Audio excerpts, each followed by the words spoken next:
Hello my bookish lovelies, Kira here, and today I'm going to be talking about She Who Became the Sun by Shellyparkerchan. It has been a little bit since I have done a solo review, but I read this and I really ended up enjoying it. This book starts in 1345 surrounding like this 11-year-old girl who is the youngest of her family. This is an Asian setting, and in this world girls are not really worth anything.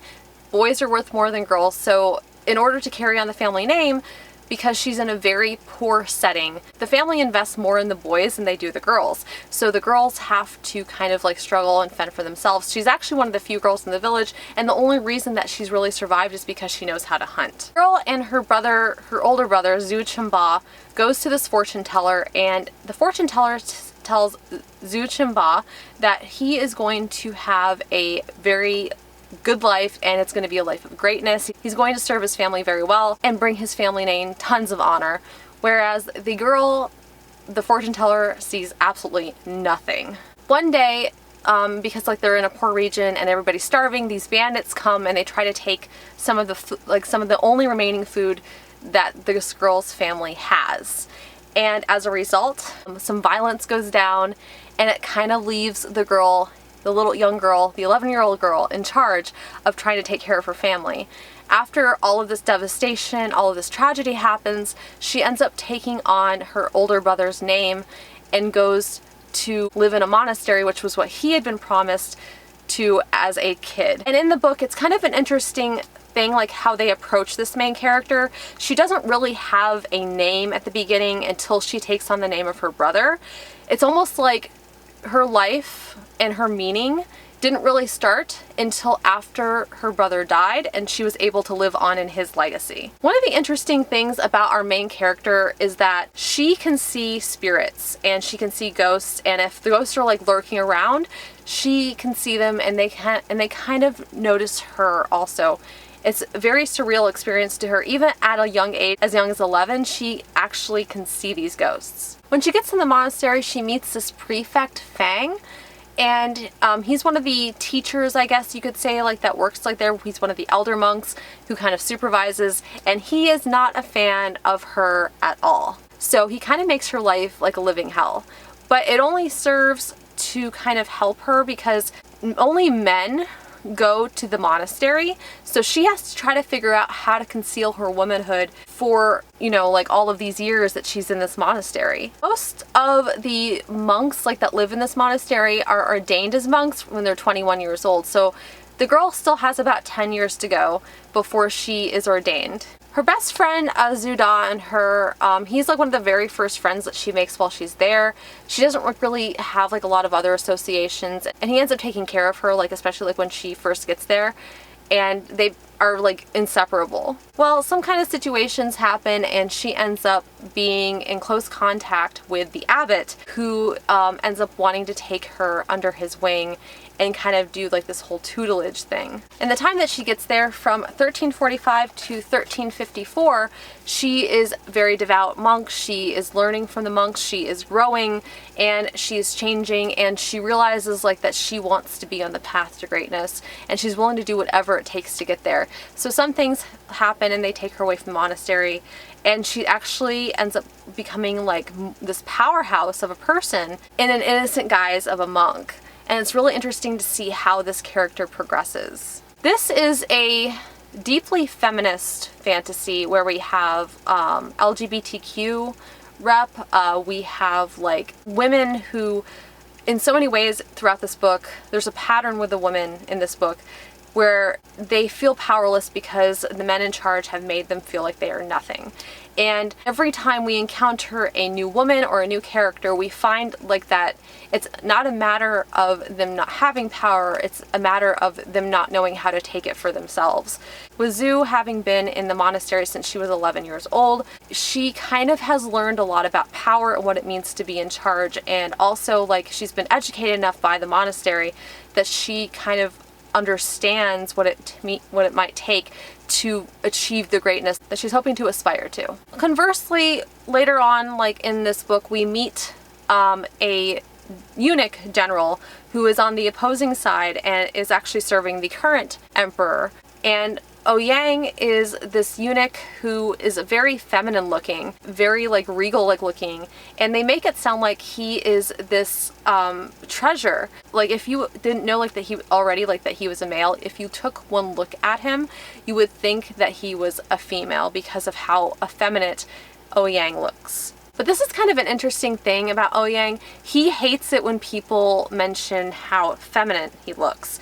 He hates it because it's kind of like a self-loathing thing. He hates the aspect of himself that represents anything that's feminine for one reason or another. I guess it could be a portion of like self-loathing because like, you know, everything was taken from him by the people he serves when he was younger. It could be the fact like that he just views women as a weaker sex, and if I remember right, that is exactly why he doesn't like being referred to as feminine. Because, and it's kind of interesting like that some of the men in his life have been very almost sexually attracted to him because of how effeminate he looks. And there's other people that have remarked about how he's so attractive femininely that people will serve, his army will serve him just to protect his innocence, the way he looks because of that femininity. I feel like Yang has probably like one of the most interesting dynamics throughout this entire book because of the way he's portrayed as being this feminine man. And I feel like he is definitely like the opposite of Zhu, who is very masculine, but a masculine female. And, you know, she has a lot of power rising up because she's been given a lot of the opportunities that men have been given. But then we have Yang, who is the kind of masculine, who is masculine, but he looks feminine, and he has not been given the same kind of opportunities. Even though he's in charge of the army, he still has like reached a plateau on where he can achieve his greatness. So I feel like that they are both like kind of like on the same page, like they are both like equally matched opponents, but like on two opposite extremes. So in this book, in order for anybody to rule, you have to have something called the Mandate of Heaven. And the Mandate of Heaven is the Emperor's divine light, the physical manifestation of the right to rule. And actually the current emperor, when he shows his Mandate of Heaven, it's almost like he glows kind of like a firelight. And that lets everybody know that he is one who has a right to rule because he has been blessed by the heavens. And the fire that he has kind of accumulated inside of him allows people to know that he has been blessed by heaven and has that right to rule. So as Zhu kind of travels like into and we advance like into this book, she kind of joins a rebel force where she can really like thrive outside of the monastery, and so many things happen in this book like that. It's so crazy. I'm telling you, I kid you not, I have 40 pages of notes because I outlined this book. I went through and I wanted to capture like everything that happened in it because it was just so fast paced. There was something constantly going on. I never felt like this book was stagnant. I never felt like I wanted for any additional plot. If there was a plot point, not only did they take it there, but then they took it a step further. And I was always so satisfied with the direction that this book went that I just completely like was blown away by the overwhelming amount of poetry and like harshness that this book kind of encapsulated. And I loved the feminist aspect because I felt truly like that this was the embodiment of female power and females taking back their power. And it's kind of also like a what if a woman had the same opportunities as a man, like how far could she go? And the answer is the sky's the limit.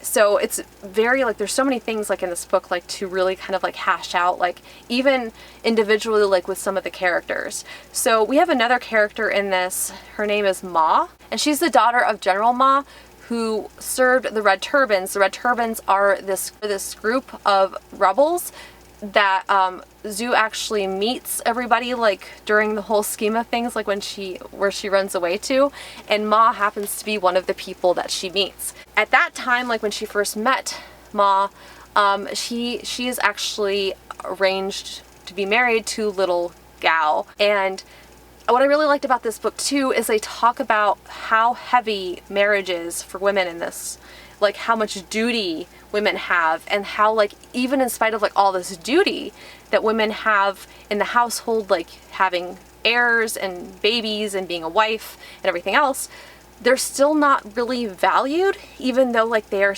kind of the backbone of every household or every civilization like that is in this.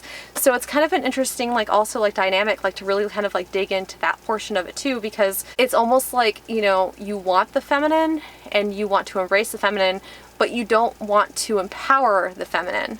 So, and I feel like that's also another common theme throughout this entire book. Sorry, I had to change my battery. But so anyway, back to the review.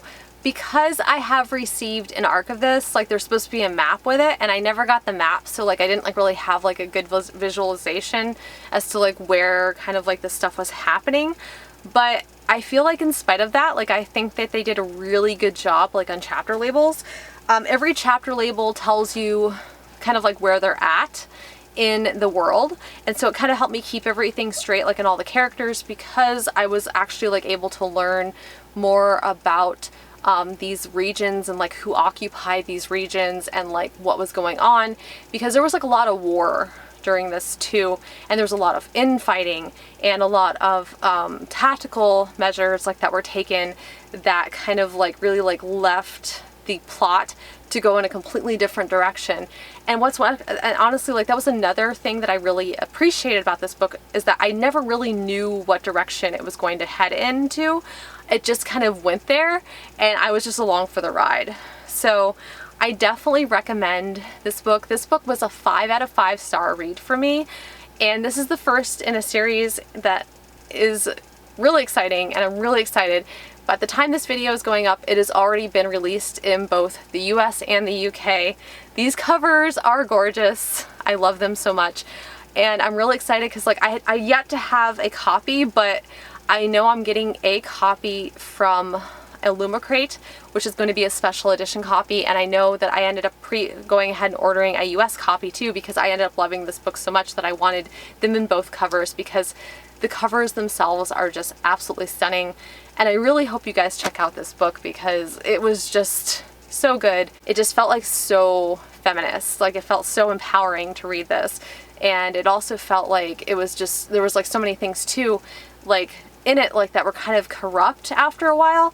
So I felt like we got a good mixture like of everything, like a little bit of everything. And it never shied away from going to the places it kind of referenced. It was bold, it was wonderful, the writing was beautiful, and I fully support anybody that wants to read this book, because I do think it's really worth it, and I do think that this book is just such a great book to explore.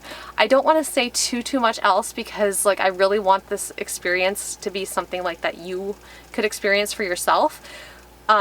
Because it was just, there was just so many things like in it like that were just amazing. So I have not been giving out my 5 stars like here lightly, so I really hope that you guys check this out, because I do think it is really worth it, and I do think it is worth the money if you decide to buy yourself a copy. So also I want to reference one more thing. The romance in this was so sweet. I loved it. I didn't like, I actually like had heard that there was a romance in this, but I thought it was going to pop in somewhere, but it didn't pop in quite the area that I thought it was going to, but it made sense like after it happened. So I don't want to say too much more, because it's so amazing. Please check out She Who Became the Sun by Shellyparkerchan, because I love it so much, and I hope you guys will too. Thank you guys so much for joining me for this video and this review. I hope you guys enjoyed this. If you guys like this video, hit the little like, hit subscribe, hit the little bell icon if you guys want to receive emails every single time I post. I'm also on Amazon, Goodreads, Twitter, and have a few videos on TikTok.